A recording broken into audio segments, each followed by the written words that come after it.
Well, hey everybody, it's Sandy and welcome back to my channel dedicated to helping you advocate for your own health one topic at a time. I've got a little downtime today, guys, so I thought I would do a quick car video while I'm waiting. I wanted to talk about kind of a follow-up from my previous video. My last video was about having just had my Omicron booster and that I was going to start taking some steps toward being a little less risk adverse and going back a little more to my pre-COVID life. Now, I'm not going to be reckless and I'm not going to ever go back to some things that I was doing before, but I felt like I was just starting. I was at the point where I was getting a negative return, and this is just my own personal calculus, and I felt like at this point we're giving up too much for what we're getting out of it. And I first want to address one comment I got about that video. I got lots of comments about it. All different people are doing all different things, which I think is very appropriate. And I don't ever get out there telling anybody else what to do. That's like not the purpose of my channel. I do have a certain background and expertise in health sciences. I've been a nurse anesthetist for like 33 years now. God. But I'm not really telling anybody else what to do. I started this channel as my way of giving back, and for those of you who enjoy the content, I thank you for subscribing. And I always enjoy the interactive discussion, and some people agree, some people don't agree, and I don't think any two people are ever exactly the same and you're going to agree on everything. I watch a lot of content that there are aspects of it I agree with, and there are aspects of it that I don't, because I feel like that's the only way you can really learn from things and start to parse out, what your own views are, is to be aware of all different views, barring extremes, I guess. But I did have one person put a comment in the Facebook group stating that because of this last video that I put up, where I talked about how I'm going to be making some changes, that she was choosing to unfollow my content. And basically the indictment that she gave, and the reason she gave in a nutshell, is that she said I need good role models. And wow, it really hit me because for a couple reasons. First of all, I don't know if I'm the role model for anybody, really. I don't put myself out there to be a role model. I put myself out there as a way of having a conversation, like I said, sort of giving back. I use my background, my expertise, my sense, and whatever to sort of formulate my own opinions and my own plans about what I'm doing, and letting other people know whether that's working for me, how it's working for me, I think can be potentially helpful to a lot of people. And I will go so far as to say that even if you think I'm entirely reckless in this decision to start giving up some of the mitigation, I think that you could still learn a lot. It might not go that well for me, and I'm still out here. I'm going to put the content out. Look, if something really bad happens because of this, you're going to know. If something good happens, you're going to know. And I don't really put myself out there to tell other people what to do. And I have spent a lot of the time that I create my content has been sort of trying things out so that other people can be the beneficiaries of my experience. I did that like way back before we had widely available PPE. I was like cutting open fabric masks and making my own criteria, which included like polypropylene in a center layer, trying things out, letting people know how I did with them, and taking, I guess, some minimal risk. But that's just part of the goal of my channel, is that people can be the beneficiaries of what I'm learning. And also I can learn from other people's responses. Sometimes people ask questions that then spurn some thoughts that I haven't really applied to that particular topic, and I feel I learn from that as well. So anyway, I'm sorry if you felt that that was just too much of an about face for my content, but I did decide that I was going to start taking some steps. And so the purpose of this video is to just kind of let you know how that's going and what I'm doing differently. And the answer is actually not a whole lot. I found that I was pretty fearful. I think that I sort of got into like a fear loop, legitimate or not legitimate.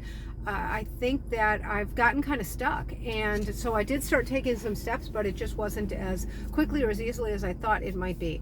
So if you are doing that, some of you have already done that, a lot of you have already done that, and it'd be helpful to me and to other people if you write, what that was like when you first tried this or first tried that. So I've decided I'm still going to be masking in places that are considered particularly high risk, where there's no social cost. For example, grocery stores. I don't spend a lot of time in grocery stores anyway. I love curbside pickup. But if I have to go in the grocery store, I'm going to mask because I think that's where I used to get most of my colds and flu or whatever. There's no social cost. I'm not going there to be with people, socialize, or anything else. And, whatever. In those places, I'm going to wear a mask. But we are planning to travel sometime in May, and it's going to be a very long flight, so I don't know what that's going to look like. I did recently decide that in the absence of being able to go back to the gym, I don't quite feel comfortable going to like a large gym.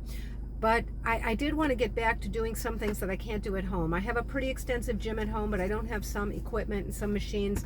And I wanted to get back to using some of the equipment and go to a gym in my area that was advertising with a free trial, where you work with a personal trainer, and the work is really aimed at women my age. So people who have issues with bone density, or people have issues with different kinds of arthritis. I have my knee, my hands, and they have machines that they look like the kind you would find in the gym, but they are designed to make all kinds of very intricate adjustments so that they can adjust to people's individual needs. And I decided to go ahead and try that.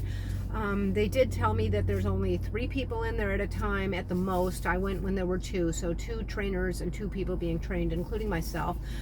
We were pretty spread out, and they also told me they have a HIPAA system built into their air conditioning unit, which I didn't even know until I was there. But I went ahead and used my nasal spray, and for the first time I had my mask off. I know that doesn't sound like much. This probably sounds very silly to a lot of people, but it is very hard work. It's kind of a high weight, slow reps, very, very slow reps sort of method, and so it's a lot of work. I didn't see where I would want to really have that mask on my face, especially in a respirator. And I just thought if I can't start there, I don't know where I can start, because that's just a really small, very controlled setting. And it's mostly people who are older, and mostly women who are older, and so they're pretty conservative about getting sick themselves, and highly vaccinated community and whatnot.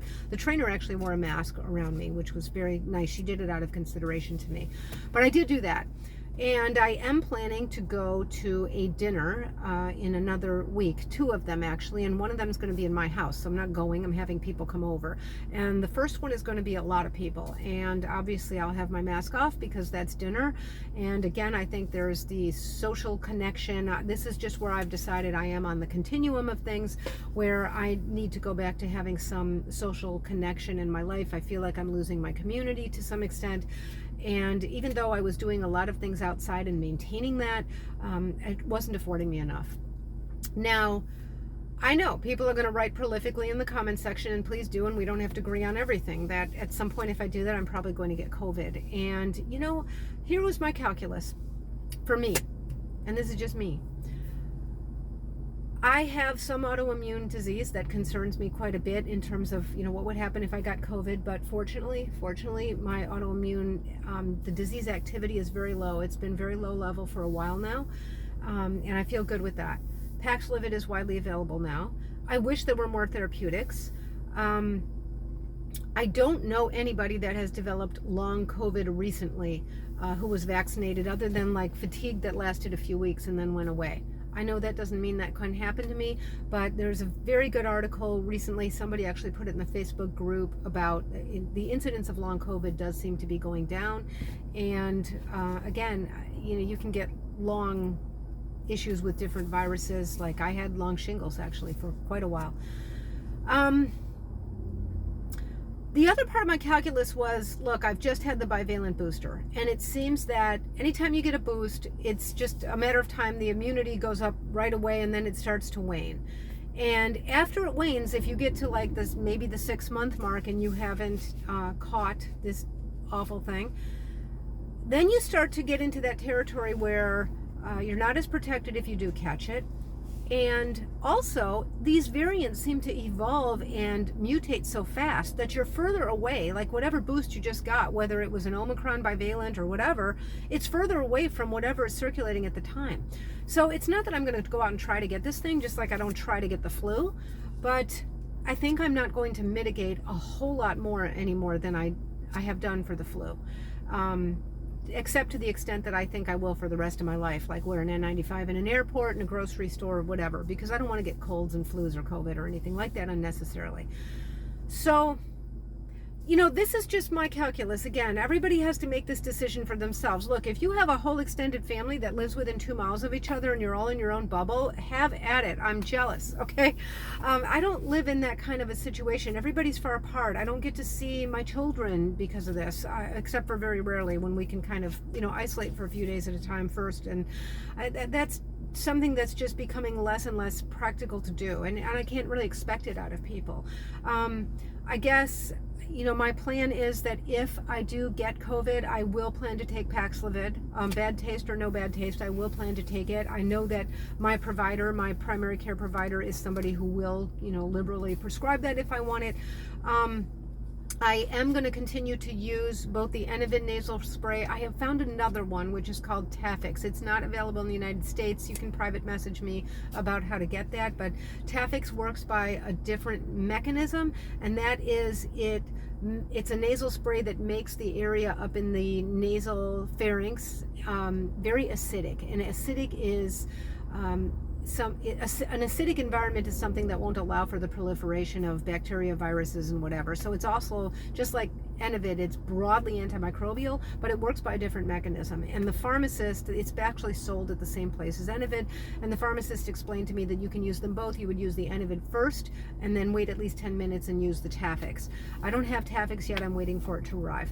I am going to use both of those. Tafix had a very interesting, very early, small clinical study, and in that clinical study, it performed actually better than Enivid did in its earlier small clinical studies, which was that everybody who took the Tafix in that study, there was a 0 COVID incidence, and it was during, COVID, during the pandemic before vaccines.